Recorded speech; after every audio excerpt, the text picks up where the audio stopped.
Hello everyone, my name is Arnav and I am a student of grade 8 ICSE from Bipure High, Malad East. My topic is Constitution of India, the soul of Indian democracy. So what exactly do we mean by constitution and democracy?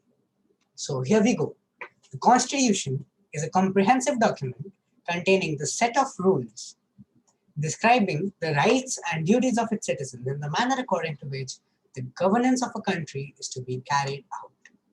So it gives us a set of rules by how should we govern the country. Next, we have democracy. So democracy is the system of governance in which the whole population or all eligible members of the state are elected through elected representatives. It is considered the best form of government by many people along the world because it empowers the citizens of its country, directly or indirectly. Next, you can see a picture of the Constitution of India and its pages, and here is how we define democracy. Power to the people.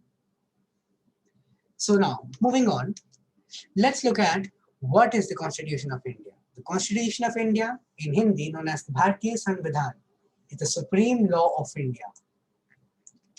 It is the longest written constitution of any country on earth. This is a major point for the Constitution of India. It was framed by the Constitution Assembly, headed by Dr. B.R. Ambedkar, written by the calligraphist Prem Bihari Raisana. He was the author who wrote the Constitution as his manuscript. And this came into force on the 26th of January 1950. So that's when we celebrate the Republic Day. So it lays down a framework that demarcates the fundamental political code, structure, powers, procedures, and duties of government. And it also mentions the fundamental rights and duties of the people and the directive principles of state policy. It also imparts constitutional supremacy and states that Parliament cannot override the Constitution. So Parliament is not the supreme law is the Constitution. Moving on, the structure of the Indian Constitution. The Constitution of India is basically divided into the introductory page known as the preamble and further followed by 470 articles. That's a huge amount of them, which are grouped into 25 parts with 12 schedules and 5 appendices. This has been amended 104 times since it came into force. Now, moving on, the preamble. The preamble as the introduction of Indian Constitution, states that India is a sovereign, socialist, secular, democratic republic. And it secures all the Indian citizens justice, liberty, equality, and fraternity. These two words, which you can see over here, socialist and secular, were added to the Indian Constitution by the amendment, the 42nd Amendment Act of 1976. This gives a list of the parts, the 25 parts in which the Constitution is divided into.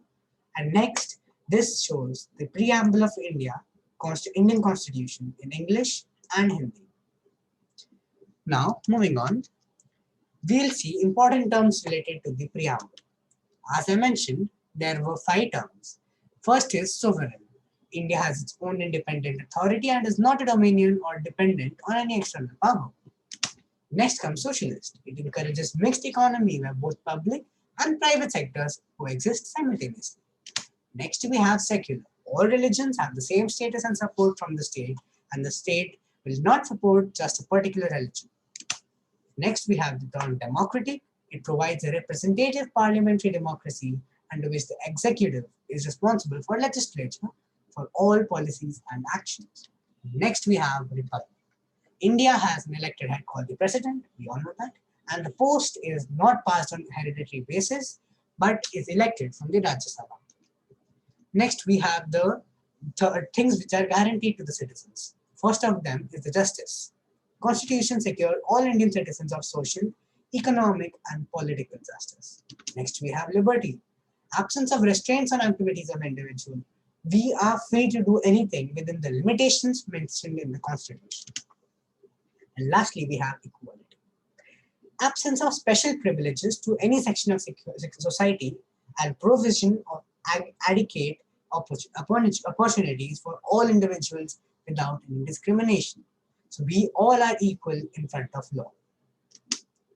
Next, we have fraternity, sense of brotherhood among all citizens of India. Now let us look at the salient features of Constitution, which have helped India emerge as a strong democracy. So, firstly, single citizenship. Then, universal adult franchise. All citizens above the age of 18 are eligible to vote. Then we have a set of fundamental rights. They are included in the third part, the part 3 of the Indian Constitution, and they are listed below.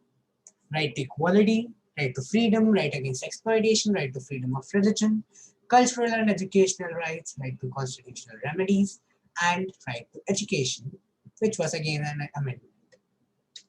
Moving on, we have fundamental duties, then directive principles of state policy, welfare state, social equality and justice, and then economic welfare policies such as nationalization of banks, payment of wages is governed by government to ensure just payment.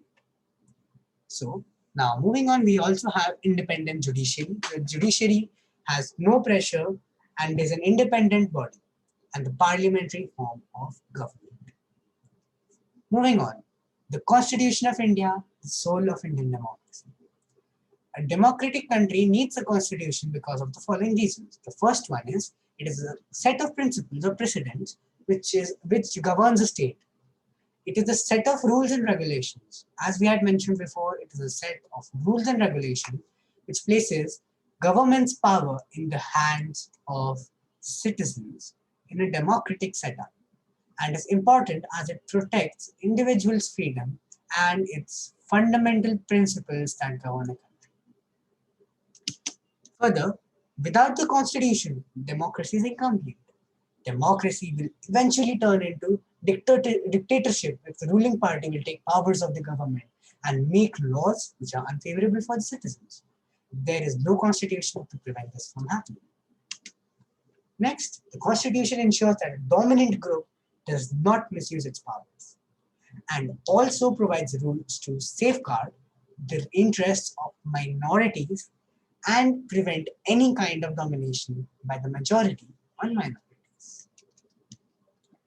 Next point is that the Constitution provides a right to its citizens and protects their freedoms. Simultaneously, it also bestows the citizens with certain fundamental duties to which they must abide to. So they are giving you the rights, they are working in your welfare, but you have certain moral obligations which you need to abide to for the welfare of the country. This is extremely important for a democratic setup. Next, it lays down the ideals that form the basis of any kind of country that its citizens aspire to live in. Next, it serves as an asset of rules and principles as the basis by which the country has to be governed.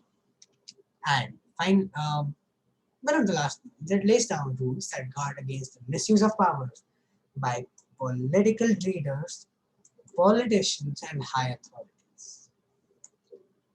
Next, all these factors justify that the Constitution of India is the soul and democracy of India. So, thank you for being a good audience and listening to me patiently. Thank you so much.